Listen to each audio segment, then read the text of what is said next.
Hello, good evening, नमस्कार, सत श्री अकाल। आप सभी का स्वागत है। आज जयंती विशेष में जिस शख्सियत का नाम लेने वाले हैं और जो मानव या महामानव, ये तो तुलना आप ही कर सकते हैं और पूरी दुनिया कर सकती है, क्योंकि किसी से अछूता नहीं रहा। आज हम बाबा साहब डॉक्टर भीमराव अम्बेडकर की जयंती मना रहे हैं, जो कि आज ही के दिन 14 अप्रैल 1891 में मध्य प्रदेश के महू छावनी में उनका जन्म होता है। लेकिन तब हालात ऐसा नहीं थे, हालात कुछ और ही था। पिता जो है वो सेना में नौकरी होने की वजह से थोड़ी सी स्थिति तो ठीक थी, पर समाज की स्थिति बिल्कुल ही दयनीय थी। समाज में जिस तरीके से समाज ने उस तबके को एक अलग तरीके से बहिष्कृत कर दिया था। आप गांव में जा नहीं सकते थे, आप किसी के यहाँ बैठ नहीं सकते थे, तालाब कुओं से पानी नहीं पी सकते, शिक्षा आप एक जगह बैठ कर नहीं कर सकते। सोचिए वो स्थिति कैसा रही, जो सिर्फ पानी जो एक जीने का आधार है वो भी आप नहीं पी सकते। उस समय में जब इनका जन्म होता है और जिस तरीके से इनके साथ बर्बरता होती है, बड़ौदा राजपथ के किनारे एक बच्चा जो होता है वो बैठ करके रो रहा होता है, अकेले, कोई वहाँ नहीं है, सिर्फ अकेले बैठ के वो फफक कर रो रहा होता है और सोचता है कि क्या ये समाज में इस तरह का भेदभाव ईश्वर ने बनाया है, भगवान ने बनाया है। कुछ देर सोचता है और फिर कहता है कि नहीं, भगवान तो बिल्कुल पिता के समान है। पिता जो है कभी अपने बच्चों के साथ भेदभाव नहीं करता। फिर ये तो इंसानों की बनाई हुई परंपरा है, उसी की देन है। अगर इंसानों ने ये परंपरा बनाई है तो फिर मैं भी एक इंसान हूँ और मैं आने वाले समय में इस परंपरा को तोड़ूंगा। और वो अपना खुद ही अपने हाथों से अपना आंसू पोंछता है और उसके बाद वहाँ से वापस चला जाता है। जाने के क्रम में जो है वो कठिन मेहनत और तपस्या करता है। अपने माता पिता के 14वें संतान होने के बावजूद भी वो इंसान मेहनत करता है। ये तो बिल्कुल वैसे, आपको याद होगा एक मूवी थी लगान मूवी में आप देखते थे, जो प्रेरित थी, क्योंकि ये तो बहुत हालिया घटना है।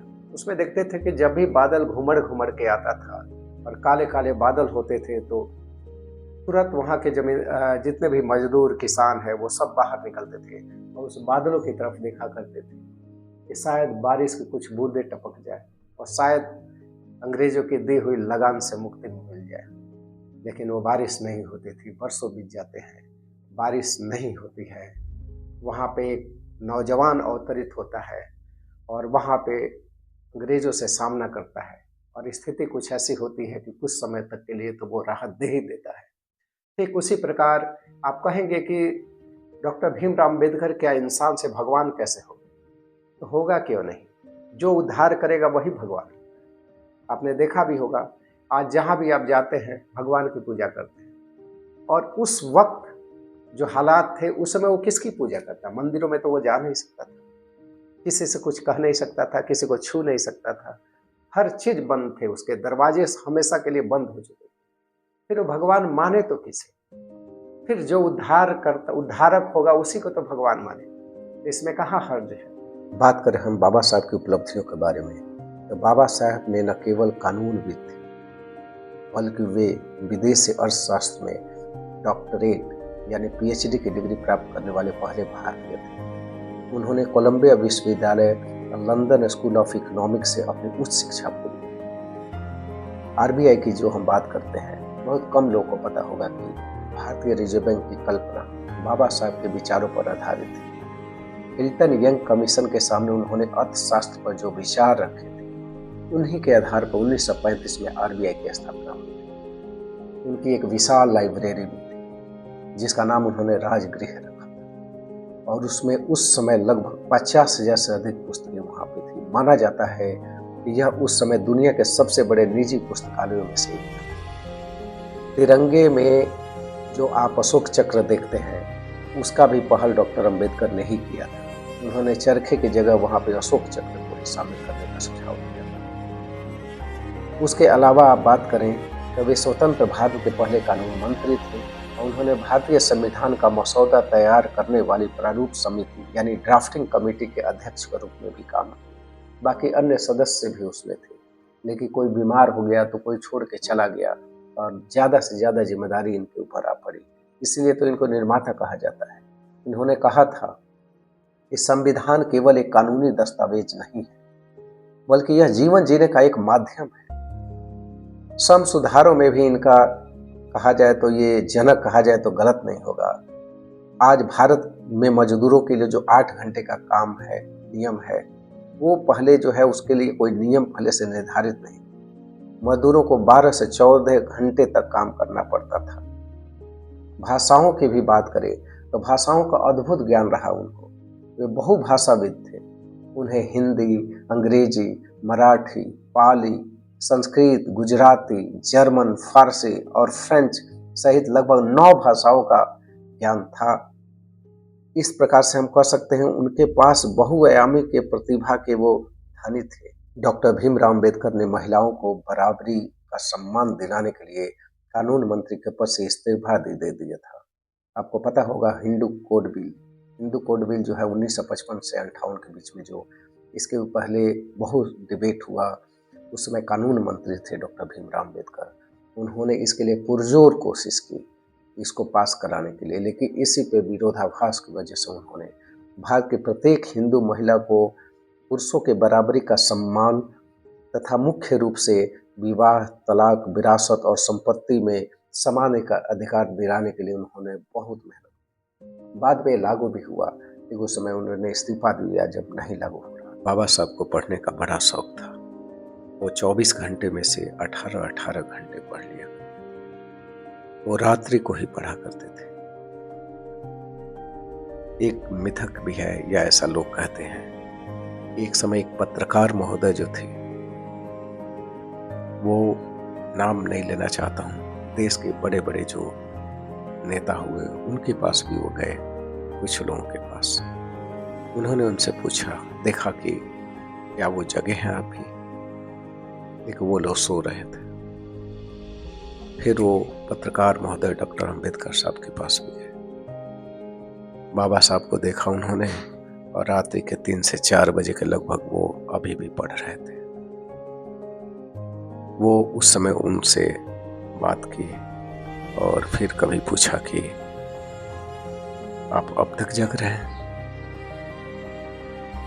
उन्होंने कहा कि उनके लोग जगे हुए हैं इसलिए वो लोग सोए हैं, मेरे लोग सोए हुए हैं इसलिए हम जगे हैं। बात में तो गहराई थी और ऐसा लगता है कि वे लोगों के लिए ही वो जिए, लोगों के लिए ही मरे। अपने तो कुछ देखा ही नहीं, अपना परिवार तक उन्होंने इस रास्ते में जो आया तो उसको साइड कर दिया। इसमें उनकी पत्नी रमा अम्बेडकर, सब ने उनका भरपूर सहयोग किया और आखिरकार जब बौद्ध धर्म स्वीकार करे थे तो उनकी जो पत्नी सविता अम्बेडकर जो है, उन्होंने भी भरपूर उनका जो साथ दिया और उसमें शामिल रहे। अंतर्राष्ट्रीय ख्याति की बात करें तो आप इस बात से अंदाजा लगा सकते हैं कि कोलंबिया विश्वविद्यालय जो अमेरिका में है, वह अपने सभी स्टूडेंट में अब तक का सबसे होनहार और काबिल बच्चा मानता है डॉक्टर भीमराव अम्बेडकर को, जो भारत जैसे देश में जाकर के वो संविधान लिखे। और उनके सम्मान में कोलंबिया विश्वविद्यालय अपने मुख्य गेट के सामने उनकी प्रतिमा भी स्थापित करता है। दूसरी तरफ अभी हाल ही में अमेरिका के स्टेट ऑफ एरिजोना ने 13 अप्रैल से लेकर के 20 अप्रैल तक सामाजिक समानता सप्ताह सेलिब्रेट करने की घोषणा की और ये वहाँ के गवर्नर की घोषणा है। महत्व की बात करें तो यह अंतर्राष्ट्रीय स्तर पर डॉक्टर अंबेडकर के सामाजिक न्याय और मानवाधिकारों के प्रति अटूट समर्पण को मान्यता देने का एक बड़ा कदम है। इस प्रकार हम डॉक्टर भीमराव अम्बेडकर के बारे में यूं कहें तो एक बहुमुखी प्रतिभा के धनी थे, जिन्होंने देश और विदेश में अपनी बौद्धिक क्षमता और सामाजिक सुधारों के दम पर अमिट छाप छोड़ी।